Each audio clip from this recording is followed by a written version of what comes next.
نبی علیه صلوات و سلام یوه ورځ کور کې نوس و نه دروازه وټکېدله. څنګه چې دروازه وټکېدله نبی علیه صلوات و سلام وفرمیلو چې دا خو د فاطمې دروازه ده. الله اکبر. مور پلور ته د خپلو بچیو دروازې پته لګي ښه. د الله پیغمبر کور کې نوسته دروازه وټکېدله ویلو چې دا خو د مو بچی د فاطمې دروازه ده.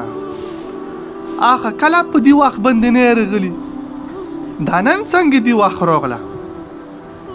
د الله محبوب ام ایمن رضی الله تعالی عنها ته ویلو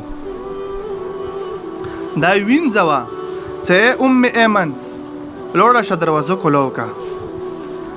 ام ایمن لوړه دروازې کوله وکړه. نو څنګه یې څه وکتلو نبي علیه صلات وسلام فاطمه رضی الله تعالی عنها دروازې په خولې کې ورته ویلوړه وه. دا فاطمه هغه هستی ده چې د الله پیغمبر یې وفاطمه سیدة نساء اهل الجنه. جنت کې د ښځو سردوره ده فاطمه رضی الله تعالی عنها او د حسن حسین مور ده او د علی رضی الله تعالی عنه خوږه بیبي ده او د نبی علیه صلات وسلام د زړه ټوکړه ده. پیغمبر خپل یې بضعة مني د مو د زړه ټوکړه فاطمه ده. دا فاطمه یې راوستله رضی الله تعالی عنها ځون سره یې کېنوله. الله پیغمبر ورته چې بچې ویلې څنګه دې واخ راغلې خیر ښه ده ویلې راغلې بچې.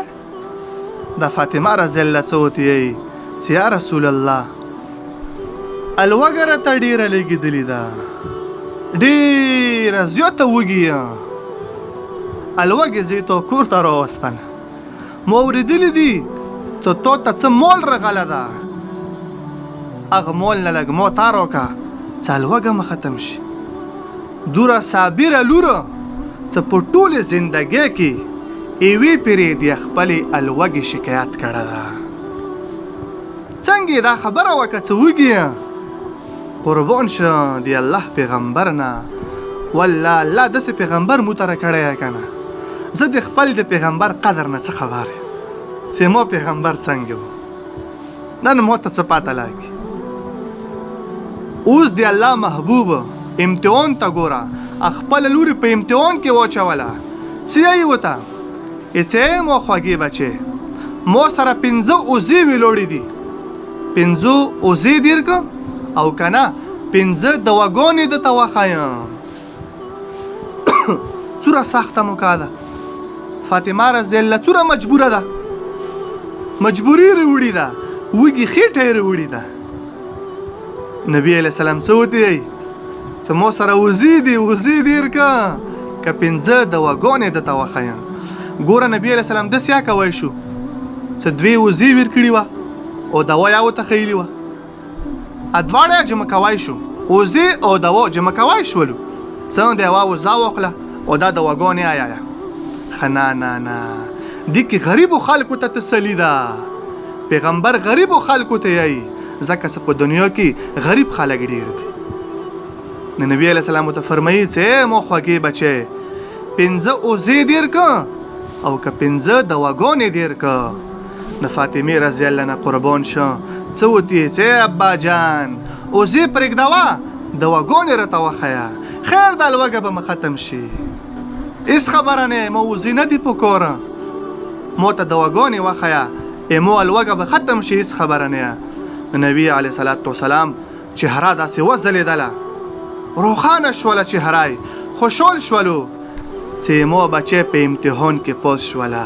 څه یې ورته چې د مو د زړه ټوکړې د مو خوږې بچی ته څه کله دوا کوي دوا کې دا 5 دواګانې کوه یا اول الاولین یا آخر الاخرین یا ذا القوة المتین یا راحم المساکین یا ارحم الراحمین.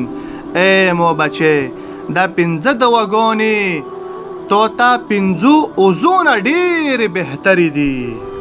هرې دوا کې دوا نه مخکې دا 5 دواګانې کوه الله به تو ټولې دواګانې قبلوي. عزتمندو دا مو تو تا تعلیم دا سکله دوا کاؤں دوا نه مخکې دا الفوز یایم دا دواګانې کوم الله پاک پیمو دوا عرش ته رسوي الله پاک پیمو دوا زی کوي نه دا تعلیم النبی علیه الصلاۃ والسلام فاطمی بچی ته ورکړه دا تعلیم نبی علیه الصلاۃ والسلام مو تو تار کړه دا زیدی دواګانو اهتمام کوم الله به مو دوا خو مخو قبلوي